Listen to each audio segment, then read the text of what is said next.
मध्य प्रदेश की नई नवेली सरकार मोहन यादव के नेतृत्व में नया जेट प्लेन खरीदने जा रही है। बीते 2 साल से चल रही जेट खरीदने की प्रक्रिया आचार संहिता लगने के बाद बंद हो गई थी। अब मोहन सरकार में नए सिरे से प्रक्रिया शुरू होगी। इसके लिए विमानन विभाग ने वित्त विभाग से बजट की मांग की है। दरअसल शिवराज सरकार में 150 करोड़ रुपए का बजट प्रावधान किया गया था और अमेरिका की ट्रैक्सॉन एविएशन कंपनी से बात हुई थी। कंपनी 208 करोड़ रुपए में जेट प्लेन देने को तैयार हो गई थी, लेकिन तभी चुनाव की आचार संहिता लग गई और काम ठप पड़ गया। अब नई सरकार मोहन यादव के नेतृत्व में जेट प्लेन खरीदने की तैयारी कर रही है और इसके लिए फाइल आगे बढ़ गई है और निविदा भी आमंत्रित की जा रही है।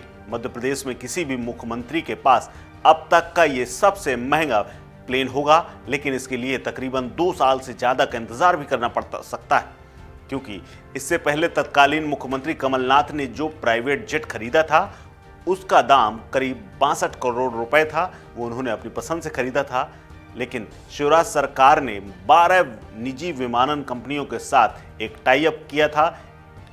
इसी के आधार पर निजी कंपनियों ने मुख्यमंत्री को अपने किराए पर प्लेन देते थे, लेकिन नए मुख्यमंत्री मोहन यादव भी सरकारी यात्रा में अभी उन्हीं का इस्तेमाल कर रहे हैं। लेकिन साल 2023 और 24 के लिए 40 करोड़ रुपए का बजट रखा गया है। इस बजट में विमानन कंपनियों को हवाई यात्रा के लिए किराए का भुगतान किया जाएगा। मौजूदा समय में सरकार के पास कोई भी विमान नहीं है।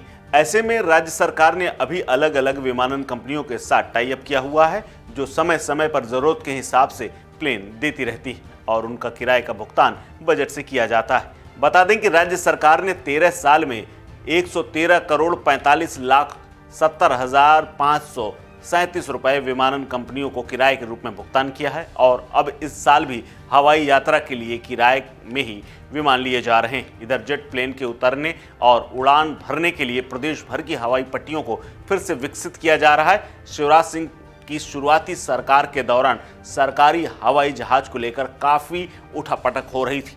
उस दौरान खूब राजनीति भी हो रही थी।